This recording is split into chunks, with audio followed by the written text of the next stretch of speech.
Hello students हम numerical method में Newton Raphson method कर रहे थे। आज हम न्यूटन रैप्सन मेथड का एक क्वेश्चन डिस्कस करेंगे और वो क्वेश्चन है आपका find real root of e raise to the power minus x minus sine x is equal to zero by Newton Raphson method. देखो स्टूडेंट्स, जैसा कि आपको पता है कि सबसे पहले चाहे कोई भी न्यूटन रैप्सन मेथड हो, रेगुलर फाल्सी मेथड हो या आपका बाइसेक्शन मेथड हो, कोई भी मेथड हो, हर एक मेथड में सबसे पहले हम दो अप्रोक्सीमेट रूट निकालते हैं और वो अप्रोक्सीमेट रूट ऐसे निकालते हैं, एक पे वैल्यू तो आपकी पॉजिटिव रहे फंक्शंस की और एक पे फंक्शंस की वैल्यू आपकी नेगेटिव रहे। तो सबसे पहले हम f x is equal to e raise to the power minus x minus sine x is equal to zero, ये आपने फंक्शंस ले लिया और एफ नोट पे हमने वैल्यू जीरो पे वैल्यू निकाली, e raise to the power zero या माइनस जीरो कोई फर्क नहीं पड़ता, माइनस में sine zero is equal to ये आपका क्या आ गया, वन आ गया। उसके बाद वन के ऊपर हमने वैल्यू निकाली, इस फंक्शन में हमने वन की वैल्यू रखी, f one is equal to e raise to the power minus one minus sine one. ये अब मैंने कैलकुलेटर से ए टू जेड एक एक वैल्यू अलग अलग रखी है ताकि आप भी जब इस क्वेश्चन को करो तो आपकी कोई यहाँ पर गड़बड़ी ना हो। तो सबसे पहले इसमें आप देखो यहाँ पर e raise to the power minus one, e raise to the power minus one जब आप वैल्यू निकालेंगे ये वैल्यू आपकी आएगी 0.36789।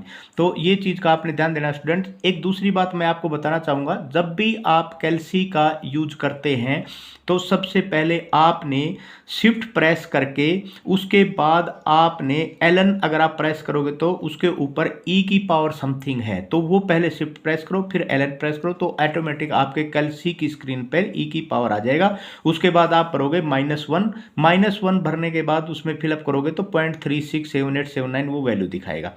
उसके बाद आप साइन वन की माइनस साइन वन की वैल्यू निकालेंगे। जैसे ही आप साइन वन की वैल्यू निकालते हैं स्टूडेंट, तो आपका एक चीज़ का आपने यहाँ भी नोट करना है कि इसको ट्रिग्नोमेट्रिक फंक्शंस को यूज करने से पहले आपका जो कैल्सी है वो रेडियन पे होना जरूरी है। तो जब आप साइन वन की वैल्यू निकालोगे तो वैल्यू निकालेगा आपकी 0.841470 और इसको सोल्व करोगे तो आपका वैल्यू आ जाएगी -0.47359। उसके बाद अब आपको पता चल गया कि जीरो के ऊपर तो वैल्यू पॉजिटिव आ रही है और वन के ऊपर वैल्यू क्या आ रही है, नेगेटिव आ रही है। ये वैल्यू आपकी नेगेटिव है, ये वैल्यू आपकी क्या है, पॉजिटिव। इसका मतलब रूट आपका जीरो एंड वन के बीच में लाई करता है। अब अगर आप चाहते यहाँ पर स्टूडेंट अगर आप चाहो तो इस जीरो एंड वन के बीच में भी कोई वैल्यू आप निकाल सकते हैं जिसके ऊपर फंक्शन की वैल्यू क्या होगी। मान लिया आप यहाँ पर 0.6 पे वैल्यू निकालना चाहें तो आप 0.6 पे भी वैल्यू निकाल सकते हैं, लेकिन हम यहाँ पर जीरो एंड वन पे हम वैल्यू लेकर चलेंगे। 0.6 पे निकाल लो, 0.5 पे निकाल लो, जिस पे भी वैल्यू आपकी जीरो के ऊपर तो पॉजिटिव है, अब किसके ऊपर वैल्यू नेगेटिव है आप ये इनके बीच में भी देख सकते हैं, इसमें कोई बात नहीं है।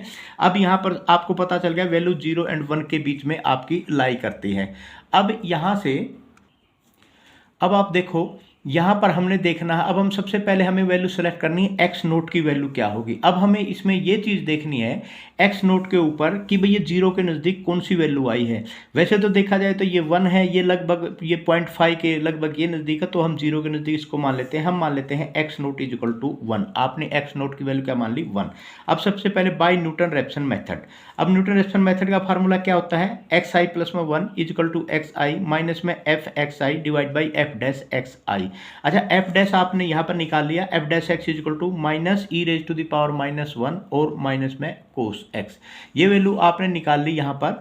अब ये वैल्यू आप यहाँ पर रख देंगे। जब इसमें ये वैल्यू निकाली तो यहाँ पर हो गया आपका x i plus e raise to the power minus x i minus sine x i divide by plus ये यहाँ से दोनों से एक माइनस कॉमन निकाल के यहाँ इसको प्लस कर दिया तो यहाँ पर plus e raise to power minus x i plus में कोस एक्स आई हो जाएगा। अब हम वन बाई वन ये वैल्यू निकालेंगे स्टूडेंट।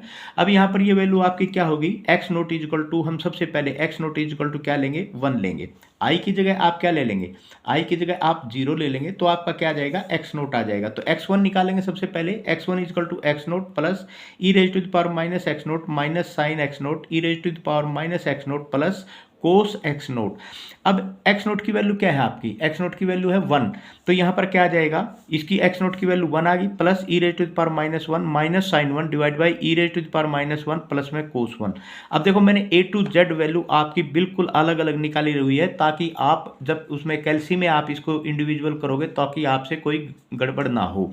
तो यहाँ पर 1 आ गया, ई रेज टू द पावर -1 की जब आप वैल्यू निकालोगे तो ये वैल्यू निकलेगी 0.367879, माइनस में साइन 1 की वैल्यू आप निकालेंगे 0.841470 डिवाइड बाई, जब e -1 की वैल्यू 0.367871, ये तो यही है, प्लस कोस 1 की वैल्यू जो आप निकालेंगे ये होगी 0.540323।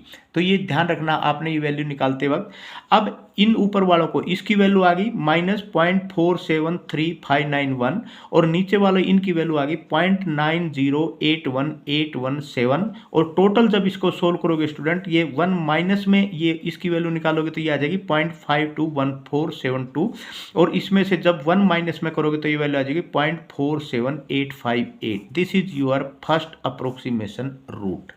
अब उसके बाद आप निकालेंगे student second approximation root. Second approximation root आपका x2 इज इक्वल टू, अब i की जगह क्या रख दोगे, i की जगह आप 1 रख दोगे, तो i की जगह जब 1 रखोगे उस फार्मूले में तो आपके पास x2 आ जाएगा, तो यहाँ पर क्या आ जाएगा x1 0.47858 plus e raise to the power -0.47858, तो उसकी वैल्यू आ जाएगी 0.619662 माइनस, अब यहाँ पर साइन x1 मतलब साइन 0.47858, इसकी वैल्यू आ जाएगी -0.460519। इसी प्रकार नीचे 0.619662 और कोस के आगे 0.4785 की वैल्यू आ जाएगी 0.887649। ये वैल्यू आपने ध्यान करके निकालनी है। जब इनको सोल्व करोगे, इनको सोल्व करने के बाद आपको ये वैल्यू आएंगी, और इसको सोल्व करने के बाद आपके पास आ जाएगा 0.58416। अब ये वैल्यू आपके पास क्या आ गई, this is your second approximation root. उसके बाद जब थर्ड अप्रोक्सीमेशन रूट निकालोगे तो ये x3, आप i की वैल्यू क्या निकालोगे, i इज इक्वल टू 2। जब i is equal to 2 put करोगे तो x3 is equal to 0.58416 plus e raise to the power -0.58416 minus sine 0.58416 divide by e raise to the power -0.58416 plus cos 0.58416। ये गलती नहीं करनी है, थोड़ी सी मिस्टेक होते ही सारा क्वेश्चन गलत हो जाएगा। उसके बाद 0.58416 प्लस इसकी वैल्यू जब आप निकालोगे कैलकुलेटर में तो आपकी आ जाएगी 0.557574 माइनस, जब इसकी वैल्यू आप निकालोगे ये आनी चाहिए आपकी 0.551498 divide by e raise to the power -58416 की वैल्यू अगर आप निकालते हैं 0.557571 प्लस कोस 0.58416 की वैल्यू निकालोगे तो 0.83417 आ जाएगा। जब इसको सोल्व करोगे स्टूडेंट, यहाँ सोल्व करने के बाद आपके पास ये आ जाएगा, ये इसकी वैल्यू ये आएगी और इसकी वैल्यू ये आएगी, तो जब इनको सोल्व करोगे तो आ जाएगा 0.58852। This is your third approximation root. अब देखो आपका सेकंड अप्रोक्सीमेशन रूट क्या था, 0.58416, और थर्ड अप्रोक्सीमेशन क्या है 0.58852। 3 डिजिट तक, पॉइंट के बाद 3 डिजिट तक सेम नहीं आया है, इसका मतलब आपने एक वैल्यू और निकालनी पड़ेगी इसकी। अब देखो स्टूडेंट, अब आप निकालेंगे x4 निकालने के लिए आप i इजिकल टू क्या पुट करेंगे 3। जब आपने i इजिकल टू 3 पुट कर दिया तो यहाँ पर आपके पास x4 की वैल्यू क्या आ जाएगी x3 की वैल्यू क्या है 0.58852। तो यहाँ पर ये आपने देखो ये निकाली हुई है आपकी वैल्यू 0.58852। अब उसके बाद ये वैल्यू जब आप निकालेंगे 0.58852 तो ये आ गया प्लस में e raise to the power minus 0.58852 minus sine 0.58852 divide by e raise to the power minus 0.58852 और उसके बाद प्लस कोस 0.58852। जब इसको सोल्व करोगे इसकी वैल्यू इस ई रेज टू द पावर ये वैल्यू ये आएगी और साइन की इसकी वैल्यू ये आएगी। ये तो वैल्यू बिल्कुल सेम ही होती है ऊपर नीचे वाली, और ये वैल्यू आपकी कोस 0.58852 की ये वैल्यू आ गई। जब इसको सोल्व करोगे पूरे के पूरे को आपकी ये वैल्यू आ जाएंगी। उसके बाद ये वैल्यू आपकी आ जाएंगी 0.58852। अब यहाँ देखो स्टूडेंट, आपने यहाँ पर आपने निकाला था, कौन सा रूट निकाला था, यहाँ पर आपने निकाला था थर्ड अप्रोक्सीमेशन रूट, और एक यहाँ पर आपने निकाल दिया आई इजिकल टू 3, ये थर्ड अप्रोक्सीमेट एक रूट आपने ये निकाला और ये रूट आपके पास क्या आ गया 0.58852, पहले वाला भी 0.58852 था और अब भी आ गया 0.58852, तो दोनों रूट सेम आ गए। तो अब हमें आगे करने की जरूरत नहीं है, तो यहाँ पर आप लिख सकते हैं root of the equation correct to 3 places of decimal is 0.588। आपने 3 डेसिमल तक ही निकालना है, तो 3 डेसिमल तक का ये आंसर आपका निकल आ गया। आई होप आपको ये क्वेश्चन समझ में आ गया होगा। इसके बाद मैं एक क्वेश्चन और करवा रहा हूँ आपको, और दोनों को समझ लेना। अगर फिर भी कोई डाउट है तो आप मुझे, और भी कोई क्वेश्चन किसी को नहीं समझ आया तो समझ सकता है, मेरे पास लिख के भेज दें। Thank you very much.